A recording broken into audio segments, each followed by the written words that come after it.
قراره میترا معالجه‌شو شروع کنه. با کنایه گفتم آره کار خوبی کردی.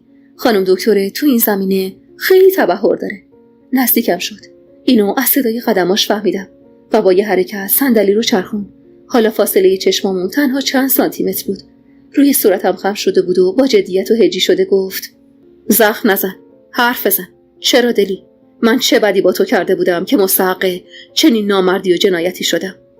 اول به خودم تسلی میدادم که عاشق کور میشه. عشق آباد به اینجا کشوندتت. اما از وقتی برگشتی هیچ عشقی تو چشما و حرکاتت نسبت به آباد نمیبینم. دوستای مهربونم، به کانال داستان‌های عاشقانه با سحر خوش اومدید.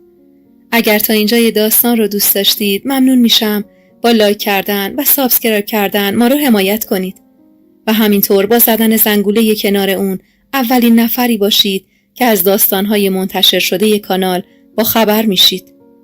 و حالا ادامه داستان. پس بگو چرا اونطور منو خونه خراب و سنگ رو یخ کردی؟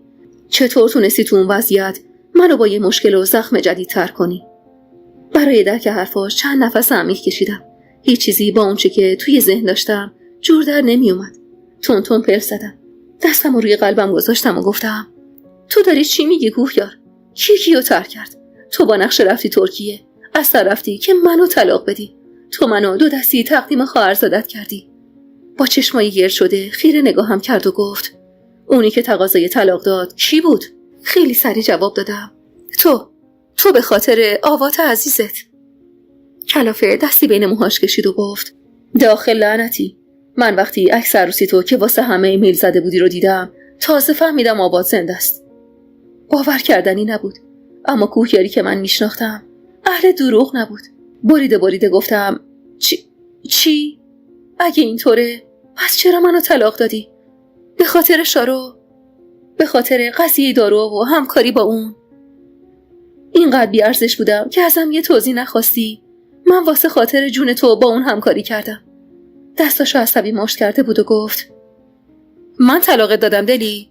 این تو نبودی که تا فهمیدی من تو دردسر افتادم و تو استانبول زندانم ترسیدی و خواستی واسه دردسر درست نشه؟ با بغض پرسیدم زندان؟ چی داری میگی؟ کی تو زندان بودی؟ سرشو با ناامیدی و یه واهمه غم‌انگیز تکون داد و گفت نگو دلی، نگو که نمیدونستی.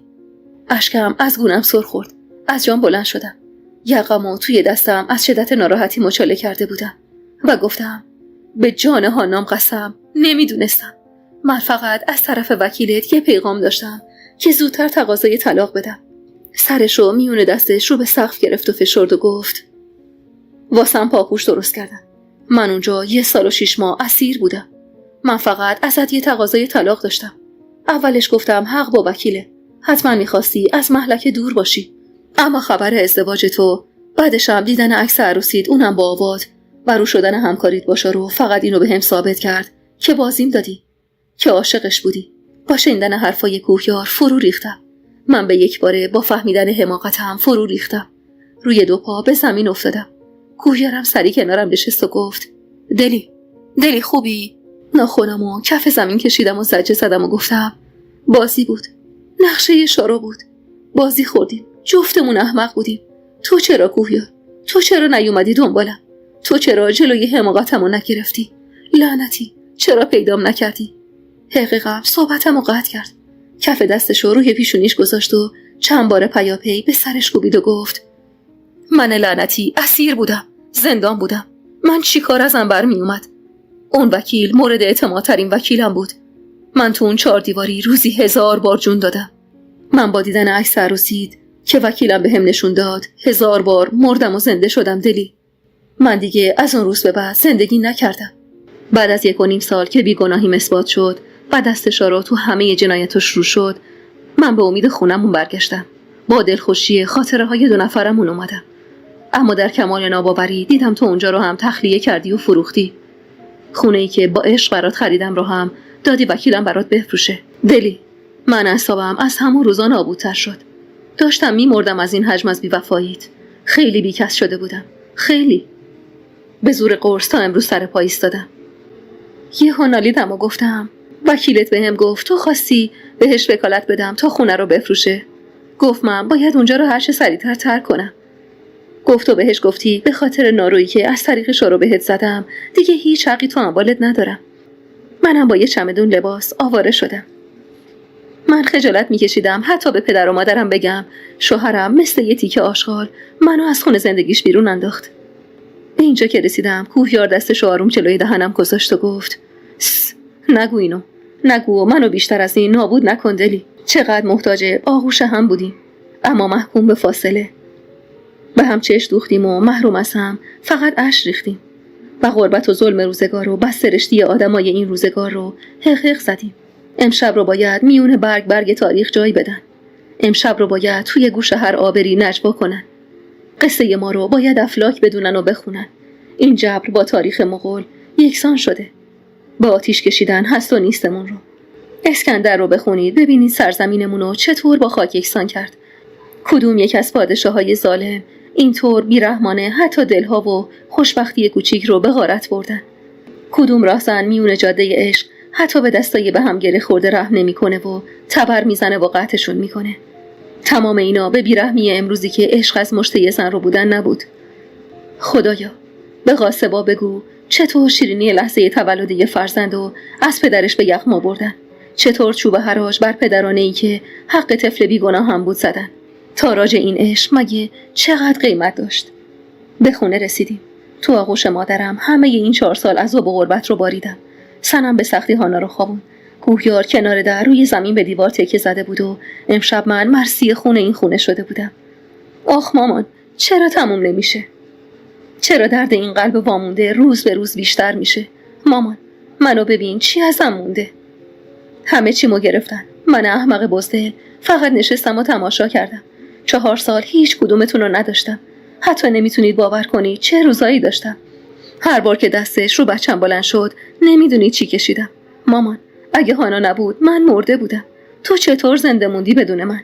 جیغ کشیدم، شیون سر دادم، پای بر زمین کوبیدم و هر چی تلاش میکردن آرومم کنن آروم نمیشدم. مامان اشک میریخت و قربون صدقم میرفت. مادر پیشمرگت چه؟ تموم شد، نکن با خودت اینجور. جیغ کشیدم و گفتم تموم شد. تموم شد؟ چی تموم شد؟ منو ببین، اونی که تموم شده منم. بچه منو ببین تو این سن کمش چه چیزایی رو که ندید. زود با درد و بدبختی آشنا شد. مامان بچه من از روزی که تو شکمم بود با درد و بدبختی مادرش خو گرفت. سنم چرا بردی خوابوندیش؟ بیارش بگه چیا دیده، بگه کجا و چطور زندگی کردیم. کنترلمو از دست داده بودم. یقمو از سرشونم پایین دادم و جای بخیه های زیر کتفم رو میخواستم نشون مادرم بدم. با گریه گفتم مامان ببین من با جون و تنم بچه‌مو حفاظت کردم. ببین این جای آچاره که توی تنم فرو کرد. که ناگهان دستی حجاب شد روی تنم و یقه لباسم آروم بالا کشید. سرمو بالا آوردم و نگاش کردم. کوهیار بود، سرش پایین بود، اشکام تموم شده بود و بی اشک حق میزدم. دستش روی شونم همه وجودمو به آرامش دعوت کرد. زخم صداش از همیشه عمیق‌تر بود. تو میخوای امشب منو بکشی؟ همین یه جمله‌اش کافی بود تا آشوب درونم رو پایان ببخشه. بابا سرمو به نشونه منفی چند بار تکون دادم. رو به مامان کرد و گفت مامان هیچی نخورده، لطفاً واسهش یه چیزی بیار بخوره. نگرانیشو دوست داشتم. میخواستم بیشتر بدونم و پرسیدم تو از کجا میدونی من چیزی نخوردم؟ لبخندی زد و گفت قابلمه قرمه سبزی دست نخورده روی اجاق بود. سرخ شدم و سری گفتم میخواستم ببینم بعد از این همه سال آشپزی یادم مونده یا نه. با کنار انگشتش قطره‌اش که به جا مونده روی گونه‌مو پاک کرد و آروم گفت بوشکه میگفت یادت مونده، مزه‌شو نمیدونم. مامان با یه لبخند توأم با بغض به ما خیره شده بود و بعد که برام غذا رو گرم کرد با زور چند لقمه خوردم. کوهیار خداحافظی کرد و خونه رو ترک کرد و این ترک کردنش ترک شد روی قلبم. مامان دستمو گرفت و روی گونه خودش گذاشت و بوسید. دلسا مادر، همیشه ته دلم به پاکی ایمان داشتم. باباتم همینطور. تو فقط ساده بودی. جرمت سادگی بود. حالا کی میخوای جریان هانا رو به کوهیار بگی؟ یهو از جان بلند شدم و با صدای لرزون گفتم مامان تو به خاک بابا قسم خوردی تا من نخوام این رازو به کسی نگی. من نمیگم دخترم، ولی تا کی میخوای پنهون کنی؟ به یه نقطه خیره شدم و گفتم نمیدونم، شاید هیچ وقت. هراسون کنارم ایستاد و گفت آخه چرا مادر؟ نالیدم و گفتم با چه رویی بهش بگم؟ چجور بگم منو ببخش دخترت به یه روانی میگه بابا؟ بگم ببخش بچه‌تو با تحقیر و کتک بزرگ کردم. ببخش بهت میگه دایی. چی بگم بهش مامان؟ با این جملات خودم اونقدر پریشون شدم که مامان نگران زیر بغلمو گرفت و گفت خدای تو هم بزرگ دخترم، درست میشه. بهار زندگی تو هم از راه میرسه. و من منتظر پایان این خزانهای پی در پی طولانی اون شب رو مثل شبهای گذشته به سپیده صبح پیوند زدم. 10 روزی گذشته بود. دلخوش به پایان دوره تاریک زندگیم بودم، اما وارد مرحله سخت‌تر و دردناکتری شده بودم. کوهیار خودش را از همه دریغ کرده بود. هیچ کس حتی میترا خبر نداشت شبا رو کجا به صبح میرسونه. اما هر شب قبل خواب با مامان تماس میگرفت و این خودش برامون قوت قلب بود. آوات با خبر شنیدن قتل مادرش توسط شارو حال روزش بدتر شده بود. اون روز وقتی به ملاقات آوات رفتم تا واسه همه حقوق هایی که با همکاری شارو باعث نابودی زندگیم شده بود شکوه کنم، با دیدن وضعیت اسفبارش سکوت رو انتخاب کردم. دستامو محکم گرفته بود و التماسم میکرد. دلی، تو منو بخشیدی مگه نه؟ بخشیدی که اومدی ملاقاتم. من خوب میشم، زود خوب میشم و میام. تو و هانا به من احتیاج دارین. من باید خوب شم. میترا معتقد بود حمایت و همراهی من کمک بزرگ به روند درمانش میکنه. خسته بودم، اونقدر که حس میکردم خودم بیشتر از آباد به درمان نیازمندم. کلافه و درمونده به میترا گفتم تا الانم فقط به خاطر دخترم تونستم خودم رو سر پا نگه دارم، ولی هر بار اینجا میام با یادآوری جنایتی که در حقم کردن و سالهای سختی که گذروندم بیشتر به هم میریزم و بچم از این وضع روحیم لطمه میبینه. اگه کوهیار رو میبینی و باهاش تماس داری بهش بگو نمیتونم دخترم و فدای خواهرزادش کنم. میترا دستم و محکم فشرد و گفت آوات پدر دخترته، به خاطر دخترت به پدرش کمک کن. گفتم من و دخترم با هم و بدون آوات آرومی. از خطا و ظلمش به حرمت فداکاریاش گذشتم، اما ازم نخوا بیشتر از این عمر و زندگیمو پاش بذارم. نمیکشم، به خدایی که میپرستی دیگه نمیکشم. بسمه. اون روزا حسابی دلخور بودم از اینکه کوهیار بعد از فهمیدن واقعیت بازم جبهه رو خالی کرده و تنها پی درمان آوات بود. زجر میکشیدم. کلافه و عصبی تو خیابون قدم میزدم. هانا همراه مامان به دندون پزشکی رفته بود و قرار بود منم بعد از ملاقات بهشون بپیوندم. بعد از تحمل یه ترافیک سنگین وقتی به مطب رسیدم، با شنیدن اون چه به دخترم گذشته بود کم مونده بود جون بدم. هانا از پله‌های مطب افتاده بود و مامان اونو به بیمارستان رسونده بود. تا رسیدم به بیمارستان 1000 بار مردم. نفس زنان جسم ناتوانم رو توی راهروهای بیمارستان به سختی کشوندم که با دیدن کوهیار انگاری قلبم قوت گرفت. ظاهرش آشفته و پریشون بود. ریشاش خیلی بلند شده بود. به محض ورودم متوجه حالم شد و سری خودشو به هم رسون. نترسلی، هیچی نشده. فقط 3 تا بخیه کوچولو بغل سرش خورده. الانم مامانت پیششه. دستمو به دیوار کنارم ستون کردم و مضطرب نالیدم. بچم ضعیفه. حتما کلی خون ازش رفته. دلی، منو باور نداری؟ میگم به خدا خوبه. بیا یکم بشین، رنگت مثل گچ شده. اینجوری پیش بری خودتو اینجا بستری میکنم و مامان و هانا که از اتاق خارج شدن هر دومون سری سمتشون دویدیم. هانا رو بغل کردم و با وسواس سر و بدنشو وارسی کردم. باند دور سرش و چشمای سرخش جیگرمو سوزون. عصبی رو به مامان گفتم چرا مواظب بچم نبودی مامان؟ اگه چیزیش بشه چی؟ تو نمیدونی من جز این چیزی ندارم تو این دنیا. منو میفرستین ملاقات آوات که در نبودم این بلا سر بچم بیاد. کوهیار تاب نیورد و حرفمو قطع کرد. بس دلی، مگه نمیبینی حال مامان هم خوب نیست؟ مامان که معلوم بود حسابی گریه کرده به کوهیار اشاره کرد که به من اعتراض نکنه. دست خودم نبود. انگار از همه عالم فقط زورم به مادرم میرسید. هانا رو بلند کردم و تو آغوشم گرفتم و گفتم نه ترس دخترم، دیگه مامی اینجاست. یه قدم که برداشتم سقف بیمارستان مثل چرخ و فلک با سرعت دور سرم چرخید و کم مونده بود نقش زمین بشم که کوهیار میون هوا و زمین هانا و کتف منو توی حرکت گرفت. هانا وحشت زده به کوهیار چسبیده بود. کمکم کردن روی نیمکت بشینم. مامان نگران شونه‌هامو ماساژ میداد و کوهیار پرستار رو صدا زد و گفت خانم پرستار، لطفاً دکتر رو صدا کنید. خانم حالش خوب نیست، باید معاینه شه. دستمو به علامت منفی تکون دادم و گفتم خوبم، یکم فشارم افتاده، لازم نیست. مثل گذشته ها با همون تحکم پرجذبش گفت هیچی نگو. با تجویز دکتر باید سرم میزدم، اما هرچی اصرار کردم که مانع بشم نتونستم. کوهیار هانا و مامان رو با راننده به خونه فرستاد. چشمام سنگین بود و به سختی مانع بسته شدنشون می شدم. انگار متوجه این حالم شد که دستشو آروم روی چشمام گذاشت و گفت چشماتو ببند و آروم باش. عطر دستشو بلعیدم و گفتم هانا به من احتیاج داره. با صدای جدی گفت یه مامان مریض و ضعیف از نوع عصبی و پرخاشگرش اصلا به درد دخترت نمیخوره. با حرص گفتم همه مثل تو بی خیال و ریلکس نمیتونن باشن. با صدای محزونی که قلبمو مچاله کرد گفت ای بی انصاف. قلبم به درد اومد. دوست نداشتم بی انصاف باشم. از ظاهرش مشخص بود اونم روزای خوبی رو سپری نکرده. وقتی که چشمام باز شد هنوزم بالای سرم بود.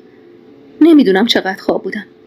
اما به دیوار تکیه زده بود و با دیدنم لبخندی زد و گفت بهتری؟ با سر جواب مثبت دادم اما راضی نمیشد. با اصرار و اجبار آب میبر و به خوردم داد. ماشینش رو از شرکت آورده بودن. خودش در رو برام باز کرد و کمکم کرد سوار شم. اشاره کرد کمربندم رو ببندم اما مثل گذشته خم نشد تا برام ببنده و این رعایت فاصله اجباری برام زجرآور بود. رومو برگردوندم و به خیابونا و مغازه ها خیره شدم. صندلیمو کمی خوابوند و گفت تا برسیم خونه یکم استراحت کن. با حرص گفتم چقدر استراحت کنم؟ بسه. اینقدر با من عین بچه‌های مریض و ضعیف رفتار نکن. اخمی کرد و گفت نگرانتم دیوونه. با بغض گفتم لازم نیست. مگه این 2 هفته که نمیدونیم کجایی بدون نگرانی تو مردم. من 4 ساله یاد گرفتم از پس خودم و بدبختیام بر بیام. نگاهش پر از غم بود اما ترجیح داد سکوت کنه و سیستم صوتی ماشین رو روشن کرد. ملودی درام و زخم صدای خواننده گویای همه درداش بود. ترانه‌ای که خواننده میخوند انگار واسه زندگی و سرگذشت ما 2 نوشته شده بود. همون جور که به ترانه گوش میدادم با خودم میگفتم چرا حالا که میدونیم حق همدیگه ایم باید از همدیگه محروم باشیم. بغضم تسلیم اش شد. دستمو جلوی دهنم گذاشتم تا حقیقمو خفه کنم. انگاری خواننده هم قصد شکنجه ما رو داشت و با ترانه‌ای که میخوند خنجر به قلبمون فرو میکرد. اشکای کوهیار هم یکی بعد از دیگری روی گونه‌هاش رد میشدن و قصد داشتن ثابت کنن گریه مرد دردناکترین سکانس عالمه. خدایا من و این مرد تقاص چی رو به کی واسه چی داریم پس میدیم؟ چرا اینقدر روزگار با ما بدی کرد؟ حالا شونه‌های اونم به شدت میلرزید. سرش رو روی فرمون گذاشت و نام معبودش رو فریاد میزد. خدایا. میونه گریه فریادها شبیه آواز قو قبل از مرگ شده بود. یه سمفونی جنون انگیز. شاکی بودم از خدایی که کوهیار آنچنان پیاپی از صمیم قلبش صداش میزد و خدایی نمیکرد و با دستای خودش اشکا و دردهای ما رو التیام نمیداد. کوهیاری که هیچ وقت بد نبود و اصلا بدی بلد نبود چرا باید به این روز میافتاد؟ دستای لرزونم و آروم روی شونش گذاشتم. خدا رو این بار توی دستم دیدم و حس کردم هنوز گریه میکنه. بی صدا ولی سوزناکتر و عمیق‌تر. آروم گفتم کوهیار. جوابمو نداد. گریم اوج گرفته بود و گفتم کوهیار جوابمو نمیدی؟ منم آروم جونت. سرشو بالا آورد. تصویر چشمای مشکی غرق در اشکش دل هر بیننده‌ای رو به درد می آورد و لب زد جانم. خواستم بگم جانم به فدای جانت اما لب گزیدم. باز سر تکون داد. آه عمیقی کشید و سرشو چند بار به شیشه زد. دستشو گرفتم و گفتم خودتو نابود کردی. تلخ خندید و گفت از من دیگه چی مونده که نابود شم؟ دلی این روزا بیشتر از وقتی که فکر کردم بهم خیانت کردی و ترکم کردی عذاب میکشم. این شهر واسم از سلول انفرادیم توی زندان تنگتر شده. به آخراش رسیدم. با تو نمیتونم صادق نباشم. من دیگه آخر خطم. من این مدل زندگی رو تاب نمیارم. من این وضعیت عذاب آور تو رو که داری قاتل خوشبختی تو محض این که خواهرزاده منه و پدر بچته و مریض تحمل میکنی رو تاب نمیارم. من با دردی که تو رو داره ذره ذره آب میکنه میمیرم. من دیگه نمیتونم نداشتن تو به این قلب لعنتی حالی کنم. نمیدونم باید این وسط چی کار کنم. اصلا نمیتونم کاری کنم. نمیتونم هم کاری نکنم. مگه از این وضع وحشتناکتر واسه یه مردم وجود داره؟ تموم شدم دلی. بغضشونش رو لرزوند و سرش رو میونه دستاش گرفت. از تورم رگای گردنش و سرخی صورتش فهمیدم هر لحظه حالش وخیمتر و حادتر میشه. انگاری عهد کرده بود همینجا دنیا رو ترک کنه. انگار منتظر رفتن بود. خدا رو چند دقیقه قبل از جون و دل صدا زده بود و مگه میشد خدا بنده ای رو چنین دردمند و تنها رها کنه؟ یقین دارم هر کلمه‌ای که از دهانم خارج شد حکم خدایی بود که تاب بیتابی بندش رو نداشت. آروم گفتم: یه پدر ضعیف و مریض که به این زودی کم آورده به درد دخترت میخوره؟ لب بالاشو گاز گرفت. چشماش مضطرب و پر از سوال بود. سرشو بلند کرد و همونطور که به هم نگاه میکرد با صدای پر از تردید پرسید: دختر من؟ بینیمو بالا کشیدم. آب دهنمو قورت دادم. یه لبخند پرمعنی روی لبام نقش بست. سبک شده بودم. انگار سنگینی و درد یه بار عظیم از شونم برداشته شده بود. زیر لب گفتم: هانا. هیچی نگفت و فقط نگام میکرد. سرمو پایین انداختم و با گوشه شالم مشغول بازی شدم و ادامه دادم: آواد فقط اسمش تو شناسنامه‌مه. چون تنها بودم، چون میترسیدم. برای خودم نه، برای بچه‌مون. وقتی آواره شدم با دلخوشی اون که توی وجودم داشت شکل میگرفت و رشد میکرد تونستم زنده بمونم و بجنگم. میترسیدم از دستش بدم. روزهای بارداریم با ترس و آوارگی گذشت. مجبور شدم دنبال پناهگاه باشم. دستم خالی بود. پشتگرمی نداشتم. فکر میکردم حالا که خواستی من زن آباد شم حق نداری پدر بچم باشی. هانا که اومد تونستم با حضورش قدری از دلتنگیم برای تو رو جبران کنم. هر وقت نگاش کردم نیرو گرفتم برای ادامه مسیرم. زندگی با وجود بیماری آباد سخت شده بود کوهیار. فرار کردم. اومدم ایران که هانا رو به تو بسپرم. به خاطر تو اومدم. اما وقتی میترا رو کنار دیدم حس کردم نباید مزاحم زندگیت شم. اشتباه کردم. من بازم اشتباه کردم. زود قضاوت کردم. صدای نفسای عمیق و پی در پی کوهیار توی اوج سکوتش منو میترسوند. اشکش بند اومده بود. اما یه حالت عجیب تر داشت که نمیتونستی بفهمی خوشحال یا ناراحت، شوکس یا عصبی. به روبرو خیره شده بود. کم کم از حالتش میترسیدم. صداش کردم. مثل کسی که از خواب پریده باشه با استرس گفت: بله. حرفامو شنیدی کوهیار؟ صداش بم شده بود. میتونی برونی؟ نگران شده بودم و پرسیدم: آره، حالت خوب نیست؟ بدون اینکه جوابی بده پیاده شد و در سمت من رو باز کرد. متوجه منظورش شدم. پیاده شدم و پشت فرمون جا گرفتم و اونم جای من نشست. ماشین رو روشن کردم و قبل از حرکت نگاهش کردم و پرسیدم: کوهیار، خوب نیستی؟ سرشو به پشتی صندلی تکیه زد. چشماشو بست و با همون صدای بم نالید: حسش کرده بودم. با بغض گفتم: چون یه تیکه از وجود خودته. دستشو روی چشماش گذاشت و هیچی نگفت. تا وقتی که برسیم 1000 بار با نگرانی نگاش کردم. انگار همی خوابیده بود. وقتی رسیدیم و ترمز کردم آروم چشماشو باز کرد. موی رگای خونی انگار توی سفیدی چشمش یه جا تجمع کرده بودن. همه ی حرکاتش برام گنگ و نامفهوم شده بود. کوهیار، به خدا تو خوب نیستی. بذار ببرمت بیمارستان. نگام نکرد و زیر لب گفت: برو بالا، منتظرتن. توقع همچین واکنشی رو نداشتم. واسه همین گفتم: مگه تو نمیای؟ سری و بیمکس پاسخ داد: نه. انگار یهو کسی قلبمو زیر دستگاه پرس گذاشت. با یه حالت متضرع گفتم: تو که با این حالت نمیتونی رانندگی کنی. نگام نکرد و گفت: زنگ میزنم راننده بیاد. برو مواظب خودت هم باش. کوهیار. دستشو به علامت سکوت بالا آورد. به سلامت. قهر نبود، اما چرا اینطور فاصله گرفته بود و فرار میکرد؟ دلش نمیخواست به خونه بیاد و حالا که میدونه هانا دخترشه اونو به عنوان پدر در آغوش بکشه. با یه بغض بزرگ ماشین رو ترک کردم. جلوی در خونه که رسیدم قبل از فشردن زنگ برگشتم و یه بار دیگه نگاش کردم. دست به سینه، سرشو به صندلیش بی حرکت تکیه داده بود. از نگاش ناامید شدم و با گریه پله ها رو دوون بالا رفتم. وارد شدم. در رو بستم و پشت در تکیه دادم. کیفم از دستم زمین افتاد و باز گریه سر دادم. مامان سراسیمه پرسید: خاک به سرم، چی شده مادر؟ نالیدم: مامان، بهش گفتم. مامان به صورتش زد و لب گاز گرفت. دورنا شیشه ترشی به دست از آشپزخونه با عجله خارج شد و گفت: چیا گفتی؟ میونه گریه هم لبخند زدم و گفتم: هانا دخترشه. دورنا هینه بلندی کشید و شیشه ترشی از دستش روی زمین افتاد و 1000 تیکه شد. مامان سمتش دوید و سعی کرد آرومش کنه. با بهت و ناباوری گفت: وای، چرا من احمق نفهمیده بودم؟ این بچه خیلی شبیه کوهیاره. بی توجه سمت پنجره اتاقم دویدم. هنوز همونجا بودم. مامان کنارم اومد و گفت: چرا نیومد بالا مادر؟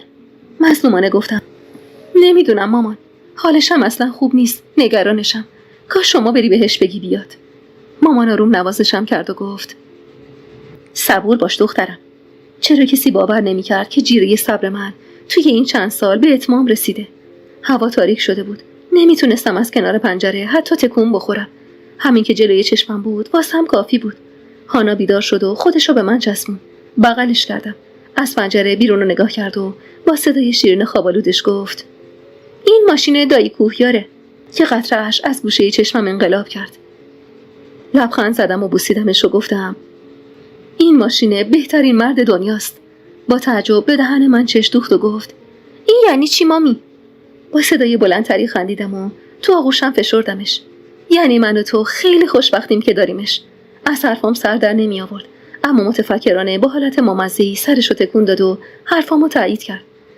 حتی شام هانا رو هم کنار پنجره دادم. دلم نمی اومد لحظه‌ای از قاب پنجره چشم بردارم. بالاخره از ماشین پیاده شد. اول گمون کردم قصد داره پشت فرمون بشینه، اما در ماشین رو بست. یه نگاه بالا انداخت و تا خواستم واکنشی نشون بدم انگار پشیمون شد و سرشو پایین انداخت. کتش توی دستش بود و به سمت خیابون حرکت کرد. هراسون پنجره رو باز کردم. خواستم فریاد بزنم کجا تو این هوای سرد با یه لباس نازک، اما انگار لال شده بودم. فقط با حسرت تا آخرین لحظه که توی دیدم بود با چشمم مسیرشو، اون قامت زیباشو دنبال کردم. اون که رفت کوچه خالی شد از حیات. غبار مرگ همه جا نشست. گوشه ی اتاق خزیده بودم و نگاهم به صفحه گوشیم بود و گوشام به صدای در. قلبمو همراه اون راهی کرده بودم، اما نه زنگ زد نه از در وارد شد. 2 روز از اون شب میگذشت، اما برای من نگذشته بود. اصلا بدون اون دیگه چیزی از من نمیگذشت. همونجا میموند و روی سرم آوار میشد. ناچار و مستصر شماره میترا رو گرفتم. صدام به سختی از حنجرم خارج میشد که گفت جانم درسا. سلام. مکسی کرد و گفت زودتر منتظر تماست بودم. گفتم کوهیار پیش توه؟ خندید و خندش قلبمو به درد آورد. من مورد خوبی واسه حسادت نیستم. کلافه دوباره تکرار کردم پیش توه میترا؟ تا 1 ساعت پیش آره. همه عضلاتم شروع به سوزن شدن کرد. حالش خوبه؟ خوب میشه. بهش سامان بده دلسا. با بغضی که راه گلومو بسته بود به زور گفتم میترا حالش بد بود، کم آورده بود. میگفت هیچی ازش نمونده. نمیخواستم اینجوری شه. به خدا فکر میکردم با شنیدن این موضوع به زندگی برمیگرده. اصلا خودمم نفهمیدم چرا یهو گفتم. میترا صبورانه گفت تو کارتو درست و به جا انجام دادی. قبول دارم کوهیار شبیه اون قلب بیماریه که داخل اتاق عمل وسط جراحی ایست میکنه و جراح هرچی تلاش میکنه بیفاید است. اما آخرین مرحله شوک روی سینه مریضه. اون شوک دردناکه ولی باعث میشه قلب برگرده، ضربان حیاتش به کار بیفته و جون بگیره. ولی نباید توقع داشته باشی به این زودی‌ها مثل روز اولش کار کنه. مریضه، کوهیار مریضه. باید دوران نقاهتش رو بگذرونه. زخم داره، جراحت داشته. ترمیم این زخما طول میکشه دلسا. حتی شاید مدت طولانی تو اغما به سر ببره. با یه آه پر از افسوس گفتم خوش به حالت که اینقدر. اجازه نداد حرفمو تموم کنم و گفت درسا بهت گفتم من مورد خوبی واسه حسادتت نیستم. من اونیم که 3 سال شبانه روز با جون و احساسم کنارش بودم و حمایتش کردم. ولی تهش همیشه یه جور بود. بغض میکرد و آروم جونش رو میخواست. میگفت یعنی الان آروم جونم خوبه، آرومه، خوشبخته. درسا من زنی بودم که تو اوج عشق باید زخمای عاشقی محبوبم رو تسلی میدادم. هیچ وقت به چشمش نیومدم. اصلا نه تنها من بلکه هیچ زن دیگه‌ای جز تو رو نمیتونه ببینه. تو تمام این سالها هم نتونست ببینه. حرفاش اطمینان و آرامش عجیب به قلبم نشوند و گفتم میترا. بله. ازت ممنونم کنارش بودی و کمکش کردی. ممنونم مراقبش بودی و نجاتش دادی. انگار حالا حتی این زن محکم و با صلابتم بغض کرده بود و با همون بغض گفت درسا وقتی اومد التماست میکنم دیگه واسش تعریف نکنی چی به روز تو و دخترت گذشته. از زخما و درداتون نگو. و من همونجا تصمیم گرفتم دیگه هرگز جلوی کوهیار از سختیای گذشتم چیزی نگم. اما لعنت به این کلمه 6 حرفی انتظار. انگار 6 دنگ زندگیت رو تصاحب میکنه و مثل یه چادر سیاه خیمه میزنه روی تمام هست و نیستت. تمام روز برای حال دلش و آرامشی که باخته بود دعا میکردم. مطمئن بودم خدا صدامو میشنوه و اجابت میکنه. چند روزی به چهلم پدرم بیشتر نمونده بود. میترا مدام اصرار داشت برای روند بهبود آباد هانا رو به دیدنش ببرم. اعتقاد داشت هانا میتونه هدف خوبی برای همکاری آباد طی درمانش باشه. اون روز که فهمیدم چند حمله عصبی رو پشت سر گذاشته و اعتصاب غذا کرده، نتونستم بی‌رحم باشم. با اینکه خیلی نگران بودم و از ادامه این ماجرا وحشت داشتم، به دیدنش رفتم. از روزی که شنیده بودم شارو توی دادگاه اسمی از آباد نیاورده، دلم گواه اتفاقای ناگوار رو میداد. حس می‌کردم شارو هنوز به مهره‌ای به نام آباد برای نابودی کوهیار امیدواره. با دیدنش اونقدر به هم ریختم که کم مونده بود از حال برم. باور کردنی نبود طی این مدت کوتاه تا این حد آباد ضعیف و لاغر شده باشه. دستاش به شدت می‌لرزید و دور چشماش رو حلقه سیاهی احاطه کرده بود. جلوی پای هانا نشست و بی صدا اونو محکم بغل کرد. به خودش چسبوند و فقط گریه می‌کرد. هانا با بغض به من خیره شده بود. انگار پدرش در مقابل چشماش حقیر شده بود. انگار اونم باور نداشت این موجود کمر خمیده و ضعیف پدر زیبا و چارشونش باشه. کودکانه پرسید: ددی، تو خیلی مریضی؟ حتی در مقابل هانا هم سکوت محض شده بود. فقط دیوانه‌وار میبوسیدش و بعد شروع کرد با وسواسی به کاپشن هانا رو بالا کشید و کلاهش رو روی سرش کشید. هانا مقاومت کرد و گفت: نمیخوام ددی، کلاه دوست ندارم. بالاخره زبونش باز شد و گفت: سرده ددی، اینجا سرده، خیلی سرده، سرما میخوری پرنسسم. دستای کوچیک هانا رو جلوی دهنش گرفت و سعی کرد باها کردن گرمش کنه. هانا کلافه به من نگاه کرد و گفت: مامی، دیدی ما تنهاش گذاشتیم باز حالش بد شد؟ تاب نیاوردم و برای اینکه اشکمو نبینه سریع اتاقو ترک کردم. توی راه رو به سینه میترا خوردم. شونه هامو بالا گرفت و گفت: دلسا، قوی باش. سرمو تکون دادم و گفتم: حالش خیلی بده. میترا با همون آرامش خاصش گفت: از یه معتاد در حال ترک چه توقعی داری؟ با تعجب گفتم: معتاد؟ تلخ خندید و گفت: آوات به تو معتاده. تو تک تک سلولاش، تو خونش، تو روحش، مغزش، قلبش، خاطراتش، گذشته و آیندهش فقط یه مخدره. دلساش، یه مخدر نایاب و دست نیافتنی واسه اون. اتفاقاً برعکس تو من فکر میکنم حالش خیلی بهتر از قبله. حداقلش اینه که داره سعی میکنه اعتیادش رو بذاره کنار. یعنی داره خوب میشه. بینیمو بالا کشیدم و گفتم: اون هانا رو هیچ وقت. میونه حرفم گفت: درسا، این دیگه خیلی ظلم بزرگیه که بخوای چیزی رو ازش بگیری که یه روز خودت به زور بهش دادی و هر روز بهش یادآور شدی مسئولشه و وابسته ترش کردی.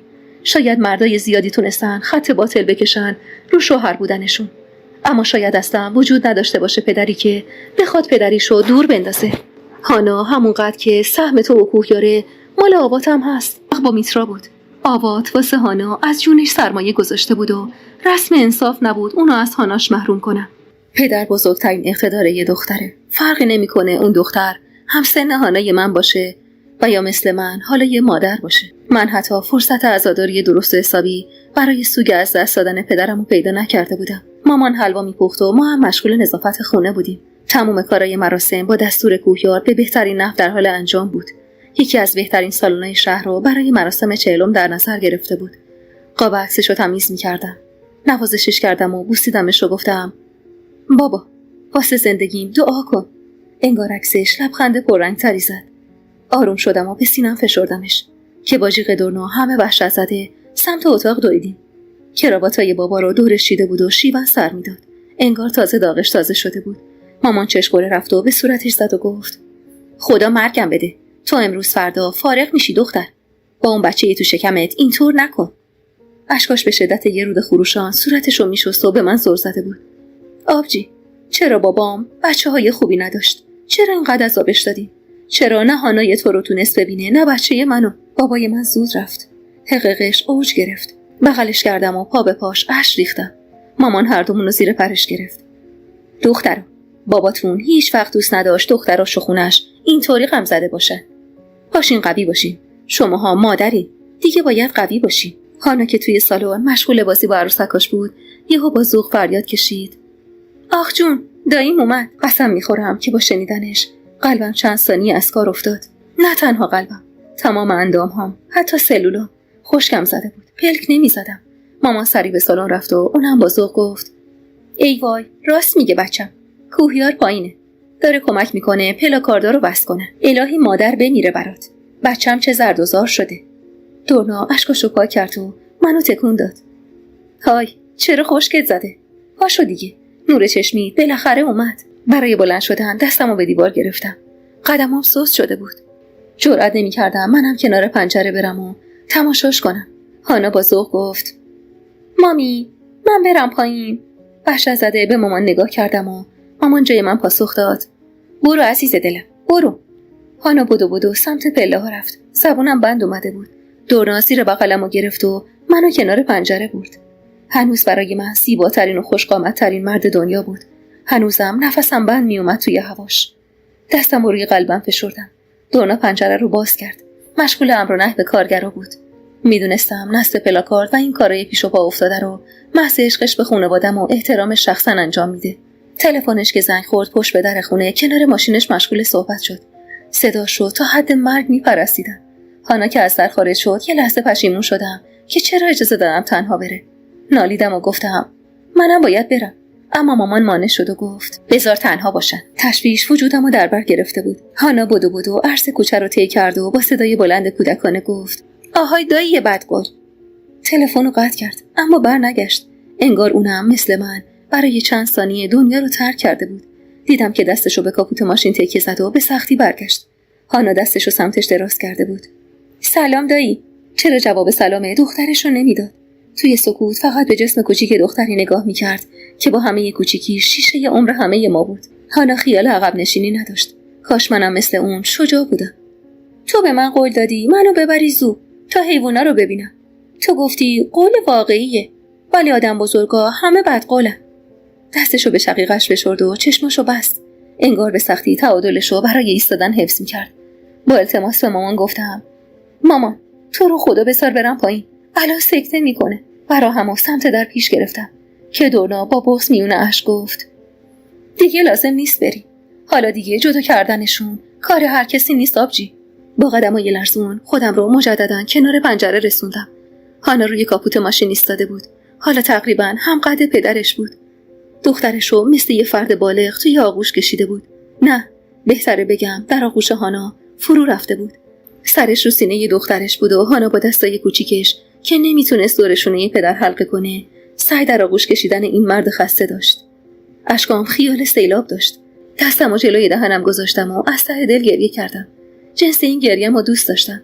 انگار همه غم‌هام از دریچه چشمام سقوط می‌کرد و یه آرامش درگیر با خوشحالی رو انتهای قلبم زنده می‌کرد. دورنا شروع به ماساژ شونه‌هام کرد و کمک کرد روی مبل بشینم. مامان اسفند دود کرد و مدام خدا رو شکر می‌کرد. صدای هیاهوی هانا توی راه پله ندا از اومدنشو داشت. از وسط راه پله تا وقتی برسه پشت سر هم منو صدا زد. مامی، مامی. وارد که شد با هرس گفت مامی، چرا جواب نمیدی؟ دستش توی دست امن پدرونه قفل شده بود و پدرش رو با همون قدرت ناچیزش به داخل میکشید. از جان بلند شدم و سریع اشکامو پاک کردم. وارد که شد سلام داد. خدای من، صدای قلبم قصد رسوا شدنمو داشت. چرا همه آرامش و حسای خوب دنیا رو برای من توی اون خلاصه کردی؟ چشماش سرخ و متورم بود و مشخص بود چند دقیقه پیش تا چه حد گریه کرده. مامان سمتش رفت و مادرانه در آغوشش کشید. خم شد و سرش رو روی شونه مامان گذاشت و شونش رو بوسید و کمرش رو نوازش میکرد. چشماش رو بسته بود. مامان در حال نوازشش بود و گفت مگه من چند تا پسر دارم تو این دنیا؟ دلم تنگ شده بود کوهیار جان. با صدای خشدارش نالید و گفت خدا شاهده منم دلتنگتون بودم. هانا سمتم دوید و با عجله گفت نهار داریم؟ بغلش کردم و گفتم گشنت دخترم. برگشت و به کوهیار چشم دوخت و گفت نه، دایی غذا نخورده. نمیدونستم غصه دایی گفتنشو بخورم یا ذوق نگرانیش واسه پدرش.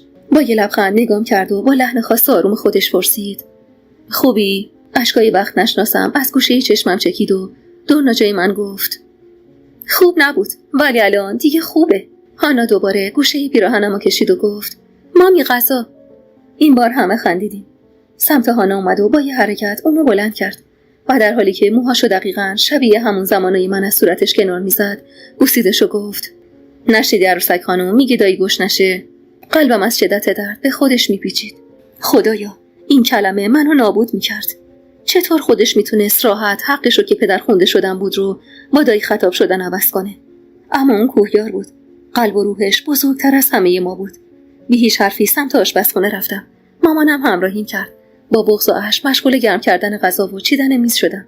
مامان دلداریم داد. دلسا مادر، صبور باش. الان وقت غم و غصه و اشک و ماتم نیست. درست میشه. فقط یکم صبر کن. ببین چطور داره واسه دخترش قصه میگه. بینیمو بالا کشیدم و گوشامو تیز کردم. خاله ریزه و قاشق سحرآمیز، همون قصه ی روزای اول ازدواجمون. لبخند زدم. هانا میون قصهش برید و گفت دایی جون دلم. خاله ریزه شیر نخورده بود کوچولو بود. چرا اینو میپرسی عروسک من؟ آخه مامی میگه اگه میخوای مثل مامی قدت کوچولو نباشه باید همیشه شیر بخوری.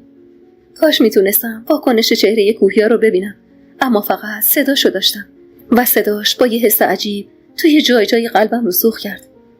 اگه مثل مامیت بشی خوشگل‌ترین و بهترین خاله ریزه دنیا میشی.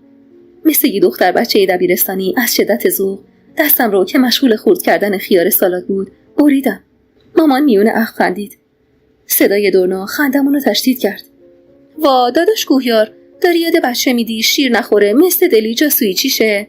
و همان از اون لحظات خوش مراسم 40 به بهترین صورت ممکن و بی هیچ کم و کاسی انجام شد و خانواده من این مراسم مدیون لطف کوهیار بودن. در طول مراسم اینقدر درگیر نگاه پرمنی و کنایه اقوام بودم که از کوهیار و هانا غافل شده بودم. دردناکترین قسمت ماجرا سوالای بیرحمانه مردم در مورد دخترم در حضور پدرش بود. اما سختیه زندگی به من یاد داده بود که حرف مردم بی ارزش ترین اتفاق ممکنه.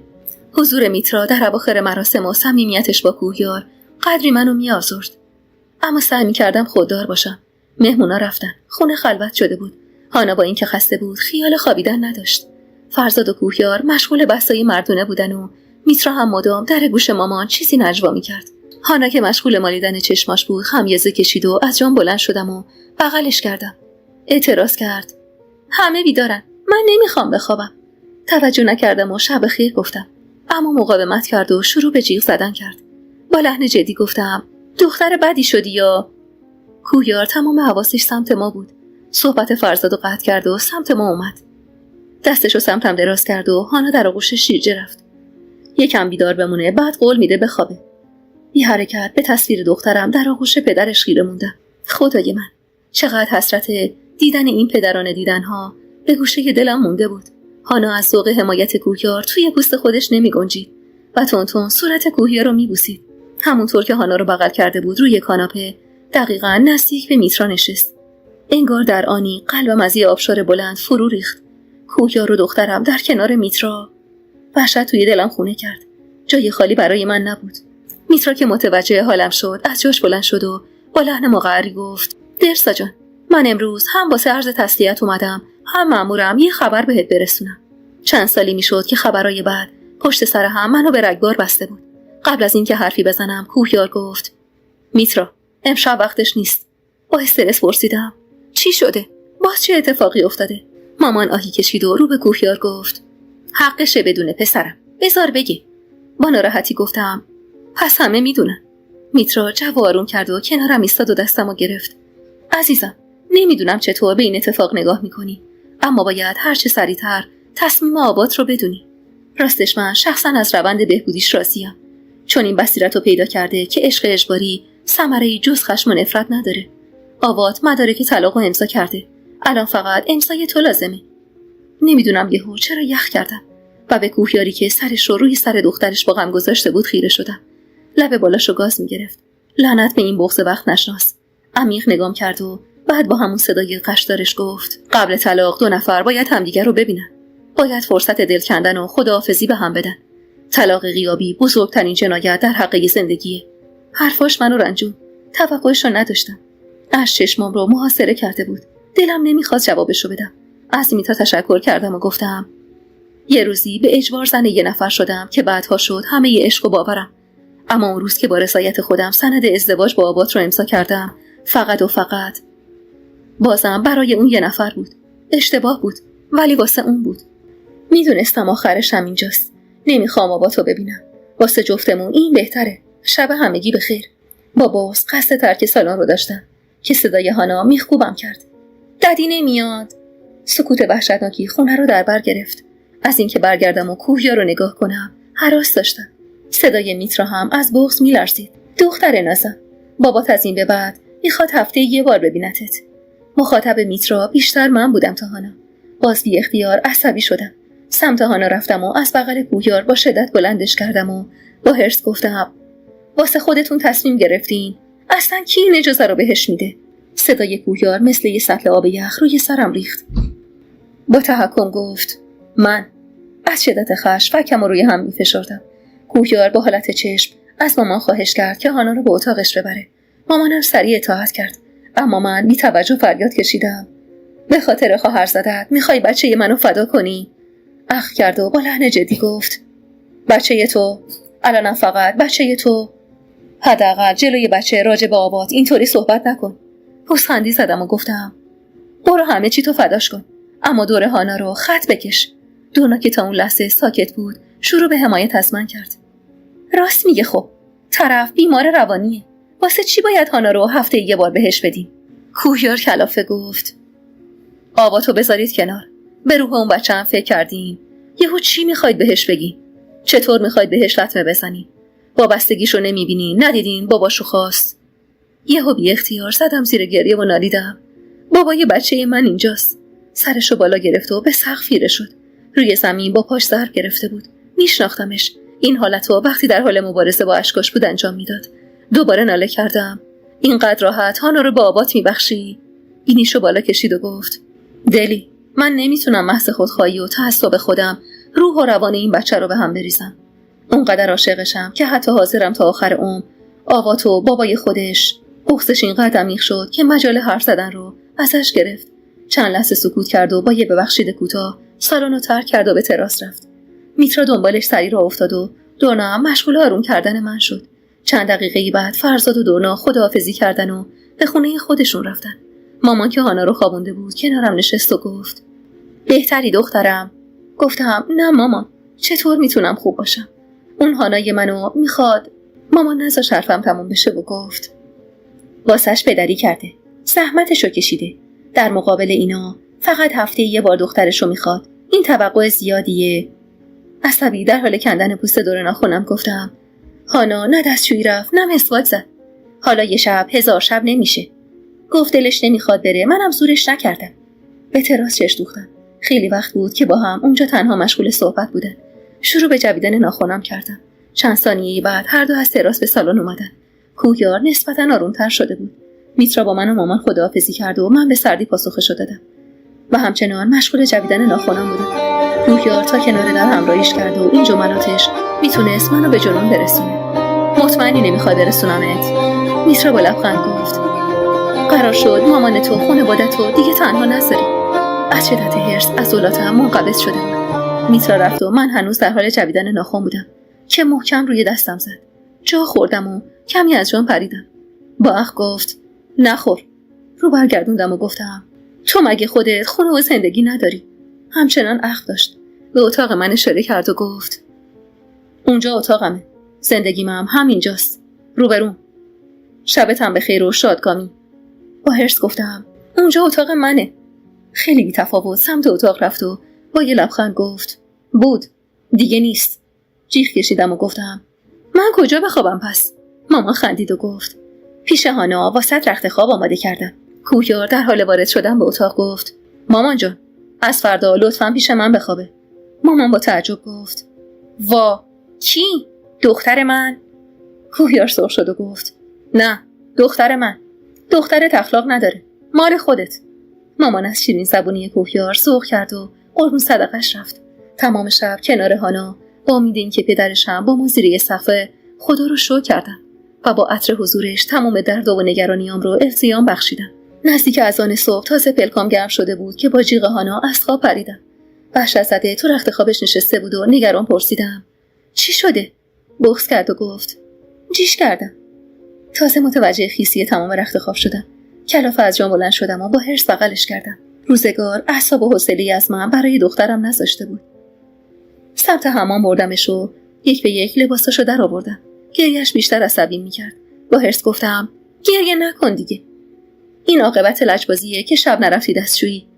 مشغول شستنش بودم که دوش حمام رو باز کرد و یهو سر تا پام و همه لباسام خیس شد. عصبی سرش داد زدم. چی کار میکنی بچه بد؟ گریه‌اش تشدید شد و شروع به پا کوبیدن کرد. این رفتارش بیشتر عصبی میکرد. خیلی آروم به پشتش زدم و گفتم دفعه آخرت این مدلی پا میکوبی یا نصف شبی منو خیس کردی. واکنشش که دستم رو یهو گاز گرفت واقعا برام غیر قابل درک بود. و رفتار خودم که نیمه شب توی حمام مشغول جنگ با یک کودک 3 ساله بودم عجیب‌تر. با صدای تشرش ناگهان به خودم اومدم. اینجا چه خبره؟ هانا که لباس تنش نبود خیلی سریع دستشو جلوش گرفت و با دیدن کوهیار شروع کرد به گریه کردن. من جیش کردم، مامی منو میزنه. از این چغلی کردنش عصبی شدم و گفتم من تو رو واسه جیش کردن زدم بچه؟ من اصلاً. اما اونقدر با اخم نگام کرد که جرأت ادامه این حرفمو پیدا نکردم. خم شد و پاچه‌های شلوارش رو بالا زد. وارد حمام شد و متوجه شدم جلوی هانا مراعات میکنه و سعی میکنه منو سرزنش نکنه و با لحن جدی و محکم گفت شما برو، لباسات خیسه، عوضشون کن، سرما میخوری، دست به رخت خواباشم نزن، خودم میام جمع میکنم. گفتم اما این بار اینقدر جدی بود که سری بعد جملهش حمامو ترک کردم. اما نداره. با حرص به اتاقم رفتم و لباسامو عوض کردم. نمیدونم چرا برای خودم این حس حسادت نسبت به دخترم شیرین و عجیب بود. و چقدر زیباست بدونی تنها رقیب عشقی دخترته و بس. صبح سر میز صبحونه تمام مدت با حوصله لقمه تو دهن هانا میذاشت. هانا هم دست به سینه از من رو برگردونده بود و هنوز قهر بود. دلم برای این همه دخترونش با وجود سن کمش سر کیف میومد. در حال جویدن لقمه‌اش پشت چشمی برام نازک کرد. من باهات قهرم. اینقدر نگام نکن مامی. خندم و خوردم و با یخم مصنوعی گفتم دوست دارم نگات کنم. حرفیه. با عصبانیت در قندونو برداشت که سمتم پرت کنه، اما تنها با یه گفتن جدی کوهیار سری منصرف شد. لقمه بعدی رو توی دهنش گذاشت و گفت سری از مامان معذرت خواهی کن. هانا اخم کرد و با حرص گفت اون منو زد، مگه معذرت خواست؟ ابروشو بالا داد و گفت اون نه، ایشون. هانا کلافه دستشو توی هوا تکون داد و تکرار کرد باشه ایچون. با ایچون گفتنش هر سه خندیدیم. کوهیار تاب نبرد و محکم بغلش کرد و روی پاش نشوندش. با یه دست و پاشو مچاله کرد و گفت زبونت هم به مامیت رفته. نیشخند کوتاهی زدم و گفتم خانزاده است دیگه، استبداد طلبیشم به باباش رفته. هانا که به کل قهرشو فراموش کرده بود گفت مامی خان چیه؟ با یه خنده شیطنت‌آمیز گفتم به اینایی که سیبیل این مدلی دارن میگن خان. هانا برگشت و دستی به سیبیل کوهیار کشید و کودکانه پرسید تو خانی دایی؟ نمیدونم چرا با همین یه سوال یهو به گذشته پر کشیدم. روزایی که خان دل از رعیت ساده برده بود، روزایی که من صاحب تمام و کمال این خان شده بودم و تمام سرزمین قلبم رو تحت تملک اون در آورده بودم. نگاش کردم، گوشش با هانا و چشماش با من بود. دلم میخواست خدا رو بغل کنم و توی گوشش نجوا کنم خدایا چی میشد از کل هستی این یکی رو به من بدی. همون موقع تلفنش زنگ خورد. رنگ صورتش ناگهان مثل گچ دیوار سفید شد، انگاری که همه خون توی رگهاش خوش شده باشه. لب گاز میگرفت، دست به دیوار زد، گوشی از دستش افتاد. مدام زیر لب کلمه وای رو هجی میکرد. دست و پامو گم کرده بودم. از چیزی که نمیدونستم چیه تا حد مرگ وحشت داشتم. گفتم کوهیار چی شده؟ مامان که تازه از بیرون اومده بود با دیدن وضعیت کوهیار وحشت کرد. دستشو گرفت و گفت پسرم چته؟ تو رو خدا بگو مادر. تلو تلو خوران خودشو به کاناپه رسوند و نشست و چنگی بین موهاش زد. سرشو پایین انداخت و با صدای دردآلودی گفت زن کامران خودشو بچهش رو تو خرمنگاه آتیش زده. وحشت کردم. دستمو جلوی دهنم گذاشتم و جیغ کشیدم. مامان به صورتش زد و گفت یا حضرت عباس چی شده؟ مرده؟ کوهیار با بغض گفت خودش آره، حال بچه هم وخیمه. جهنم. یه بار دیگه خیال خیمه زدم بر زندگیمونو داشت. کوهیار خیال رفتن داشت. مقابلش ایستادم و گفتم تنها نرو. دسته موهام رو از روی صورتم کنار زد و گفت تنها نیستم جونم، دعای تو همراه همه، انرژی حضور تو و هانا با همه، مواظبشون باش. اشکم و سری هنوز متولد نشده گوشه چشمم کشتم و گفتم مواظب کی؟ دخترم و دختری که همیشه عاشقشم. بهش قول دادم مواظب خودم و دخترمون باشم و اون راهی دیارش شد. روی نیمکت پارک خیره با هانای بالای سرسره نشسته بودم. از اون بالا جیغ میکشید و توجه همو میطلبید. طفلک نمیدونست که همه فکر و حواسم فرسنگ ها دورتر توی اون روستاست. تانیا خوب نبود، اما حقش این پایان دردآور نبود. یه زن برای خودسوزی به کجا میرسه؟ پسر بچه 5 سالش چطور جراحات سوختگی رو تاب می آورد؟ خدایا مگه تاب و تحمل یه کودک 5 ساله چقدره؟ 3 روزی گذشته بود و جرئت نمی‌کردم به دورنا از این ماجرا حرفی بزنم. کوهیار هر بار که تماس می‌گرفت از دفعه پیش مشوش‌تر بود. کامران از زندان برای دفن همسرش مرخصی درخواست کرده بود و تا موافقت با مرخصیش جنازه تانیای بیچاره توی سردخونه نگه داشته می‌شد. لحظه‌ای فکر اون بچه یتیم و بیگناه رهام نمی‌کرد. هر بار که به هانا نگاه می‌کردم حس می‌کردم یه تیکه از قلبم فشرده میشه. تلفن رو برداشتم و با کوهیار تماس گرفتم. بعد از چند بوق طولانی بالاخره جواب داد. صداش اونقدر بیرمق بود که انگار برای ادای هر کلمه یه وزنه سنگین رو از جا بلند می‌کرد. بله دلی، هرچند که دیگه آروم جونم صدام نمی‌کرد. اما همین دلی گفتنشم آرومم می‌کرد. سلام کوهیار، بهتری؟ بعد از یه مکث کوتاه گفت شکر، شما خوبین؟ هانا حالش خوبه؟ بچه رو بردی پارک بیتابی می‌کرد؟ گفتم نه، بیتابی نمی‌کرد، هنوزم اینجاییم. سری گفت سرده، تا قبل تاریک شدن هوا هم برید خونه. چشم بابا یه نگران، ولی زنگ زدم یه چیز دیگه بهت بگم. گوش میکنم، بگو دلی. تا کی میخوای بمونی اونجا؟ حضورت به چه درد یه آدم مرده و تباه شده میخوره؟ انگار یه لحظه شوکه شد و با عصبانیت گفت زن برادرم مرده، غریبه که نیست. نفس عمیقی کشیدم و گفتم نه مرده، مردن رو انتخاب کرده، حتی به طفل بیگناه خودشم رحم نکرده. وجود تو الان بیشتر به درد نیوان میخوره. اون بیمارستان امکانات عالی واسه درمانش نداره. بچه رو بردار بیار تهران. اون طفل معصوم آینده‌شو از اون جهنمی که اونجا براش درست کردن نجات بده. جهنمی که مادر سوختن بچه‌ش رو به جای سوختن و ساختن انتخاب میکنه. جهنمی که پدرش پی هوس و عشق به جای پدری واسش راهی زندان میشه. سکوت کرده بود و میدونستم این سکوت یعنی به حرفام جدی فکر میکنه. و اینو وقتی ثابت کرد که فردای همون روز به همراه نیوان به تهران اومد. وقتی برای دیدنش به بیمارستان رفتم همه رنج عالم رو توی این موجود 5 ساله یه جا دیدم. دستای کوچیکش به شدت سوخته بود. صورتش کاملا مردونه بود، از جنس کوهیار. و اما رنگ چشماش، اونا عجیب برام آشنا بود. این طفل معصوم شباهت زیادی با پسرمش آباد داشت. این غم و حسرت فقط تو رنگ چشمای آباد خلاصه میشد. و حالا نیوان نمونه کوچیک این چشما رو داشت. باور کردنی نبود. وقتی من راضی شدم به اصرار اطرافیان آواد رو قبل از طلاق ببینم، آواد این دیدار رو نپذیرفت. دلم نمیخواست کسی اون روز منو همراهی کنه. تمام مدت که عاقد خطبه طلاق جاری میکرد چشمامو بستم. خدایا منو بابت ظلمی که این همه سال به خودم و عزیزانم و حتی آباد کردم ببخش. خدایا این بار دستمو تو دستای خودت میسپرم. من زود گم میشم، من زود راهمو فراموش میکنم، زمین میخورم، اما تو دستمو محکم بگیر و ول نکن. حتی اگه من خواستم ول کنی تو ولش نکن و اونو محکم تو دستت بگیر. و بالاخره همه چیز تموم شد. اشکامو از صورتم پاک کردم، حلقمو از جیبم در آوردم و روی میز مقابل وکیل آباد گذاشتم و گفتم این از روز اول فقط دست من امانت بود، لطفاً بهش برگردونی و ازش برای همه عمرم از طرف من تشکر کنید. این فداکاری آخرش اینقدر ارزشمنده که تمام ظلم و اتفاقای بد این سالها رو از ذهنم پاک کرد. ممنون که منو آزاد کرد.